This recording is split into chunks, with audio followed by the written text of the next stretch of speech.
अच्छा गाना गाता हूँ मैं। देखो आप मेजरमेंट की बात करते हैं। मीजरमेंट, मीजरमेंट मतलब सीधे सीधे शब्दों में अगर मैं बोलूं, जो कि मैं बहुत जल्दी बोलता हूँ, मुझे पता है, कंपैरिजन। मीजरमेंट मतलब कंपैरिजन। आपके पास मीजरमेंट है, मैंने बोला ये मेरा हाथ कितने फिट का, मैंने बोला 1 फीट का। 1 फीट का है क्या? अब कैसे पता चलेगा? आपके पास कोई एक स्टैंडर्ड होना चाहिए भाई, आपको पता होना चाहिए 1 फीट मतलब क्या है। ये स्केल है, देखो ये रखी हुई है, ये स्केल 1 फीट की स्केल है, ये मेटल वाली 30 सेंटीमीटर होता है। तो मेरे पास में एक रेफरेंस स्टैंडर्ड है यहाँ पर। अगर मैंने बोला मेरा ये हाथ 1 फीट का है, तो आप बोलोगे दांत नहीं है 1 फीट का, हमको पता है 1 फीट इससे कम होता है। तो आपने बोला, मैंने बोला कैसे? आपने बोला ऐसे कि ये देखो स्केल है, 1 फीट की है पूरी, 30 सेंटीमीटर होते हैं इसके अंदर। आपने बोला ये लो लगाओ इधर, लो भैया आपका बड़ा है हाथ, है ना? मतलब इसको और डबल कर दो, 2 फीट का है बिल्कुल। तो आप measurement is the comparison of physical quantity. अभी ये हाथ मेरा फिजिकल क्वांटिटी है क्योंकि इसका मेजरमेंट लेना पड़ रहा है। किससे? Comparison from the reference standard is called measurement. ये this is the reference standard भाई। 1 फीट डिफाइंड है। आप दुनिया की किसी भी कोने में चले जाओ, सब जगह 1 फीट इतना ही होगा। ऐसा नहीं होगा कि इंडिया में 1 फीट इतना है, एक इंडिया में 1 फीट इतना है तो अफ्रीका में चले जाओगे तो इसका जस्ट डबल होगा या इससे कम होगा, नहीं होगा। यूनिवर्सल डिफाइंड होता है ना? तो ये चीज क्या होगी? कंपैरिजन हुआ। किससे? इसको अपन इसकी लैंग्वेज में ही लिख लेते। तो it is the comparison of physical quantity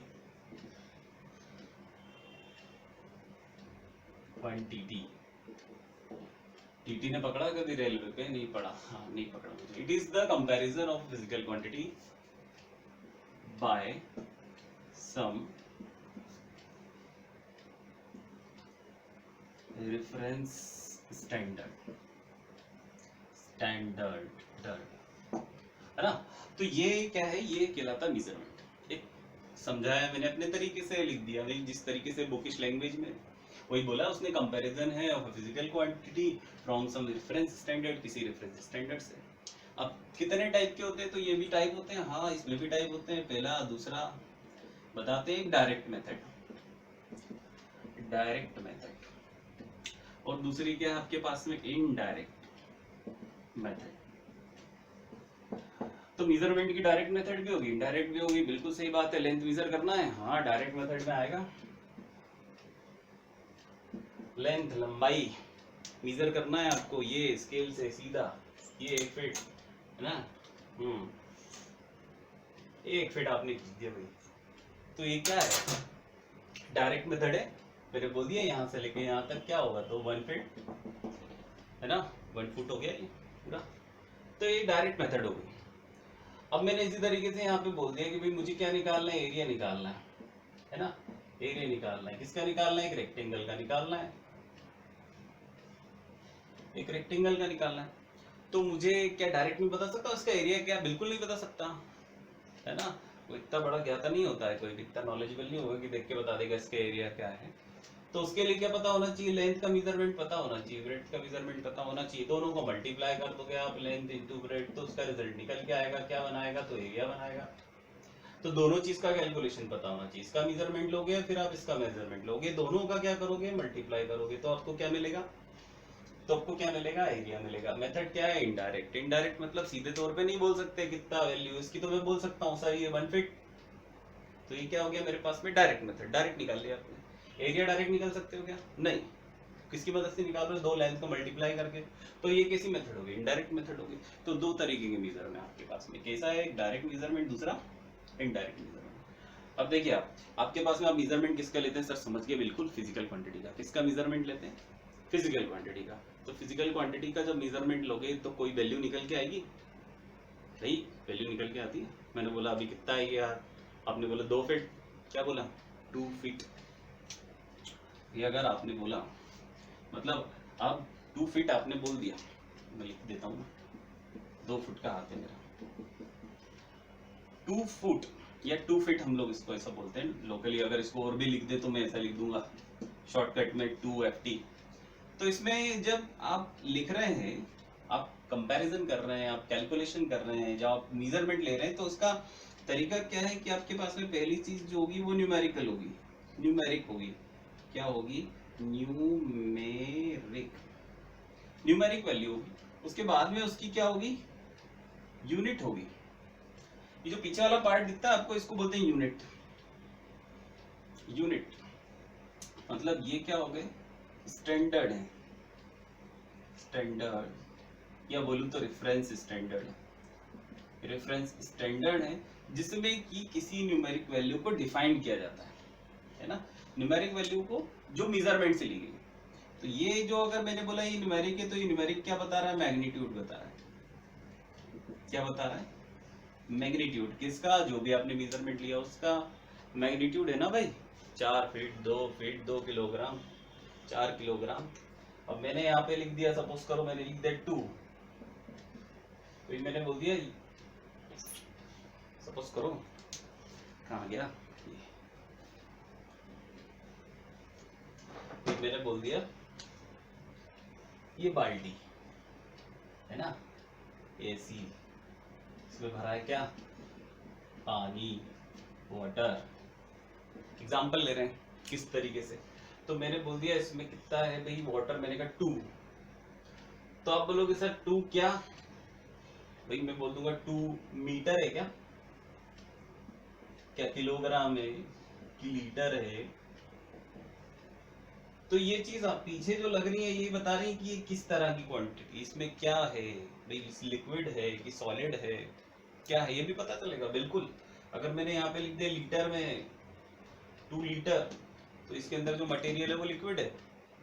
मैंने बोल दिया 2 मीटर, तो आप बोल ही नहीं सकते इस बाल्टी में 2 मीटर वाटर है, कैसे हो जाएगा, यूनिट गलत लगाई आपने। तो यूनिट का सही होना भी जरूरी है। तो यूनिट क्या है, डिफाइंड स्टैंडर्ड, जो यूनिवर्सली डिफाइंड होते हैं और यूनिवर्सली सेम भी रहेंगे, है ना। तो यूनिट इस तरह के होते हैं, मतलब डिफाइंड स्टैंडर्ड होते हैं, स्टैंडर्ड होते हैं, रेफरेंस स्टैंडर्ड होते हैं, जिनकी हेल्प से आप फिजिकल क्वांटिटीज को कैलकुलेट करते हैं, मेजरमेंट लेते हैं उनका, उनको डिफाइन भी करते हैं, है ना। अब अगर यूनिट की बात हुई है, इसको रफ कर लें पहले तो।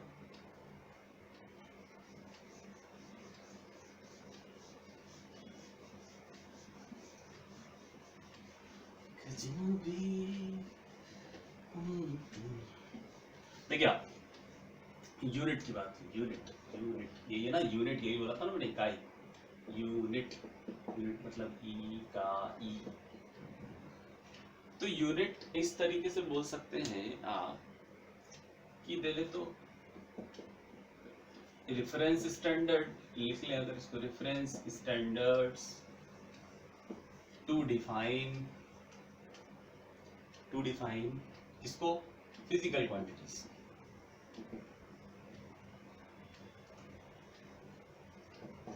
है ना। तो फिजिकल क्वांटिटीज को डिफाइन करने के जो स्टैंडर्ड्स है वो, अब इनकी क्वालिटीज क्या क्या होगी, तो हम बात करते हैं क्वालिटीज, TIS, क्वालिटीज किसकी क्वालिटी, पहली क्वालिटी यूनिट की, कैसा होना चाहिए, तो वेल डिफाइंड होना चाहिए, है ना। कैसा होना चाहिए, वेल डिफाइंड। वेल डिफाइंड का मतलब भाई ठीक तरीके से पता होना चाहिए, मेरा नाम है विक्रम मालवीय, है ना। अब मैंने कोई लास्ट बेंच पे बैठा हुआ है, मैंने उससे बोला मेरा नाम विक्रम मालवीय, तो उसने कुछ और सुन लिया। तो वेल डिफाइंड होना चाहिए, इसका मतलब कि डेफिनेशन उसकी जो है वो क्लियर होना चाहिए, है ना। तो जो भी आपने उसको जिस तरीके से डिफाइन किया वो डेफिनेशन क्लियर होना चाहिए एंड इजीली अंडरस्टूड होना चाहिए। और कैसा होना चाहिए, it must be acceptable all over. कैसा होना चाहिए, इजीली एक्सेप्टेबल होना चाहिए ऑल ओवर, कहीं भी भाई ऑल ओवर द वर्ल्ड आप चले जाओ, यूनिट जो होगी वो एक्सेप्टेबल होगी, है ना।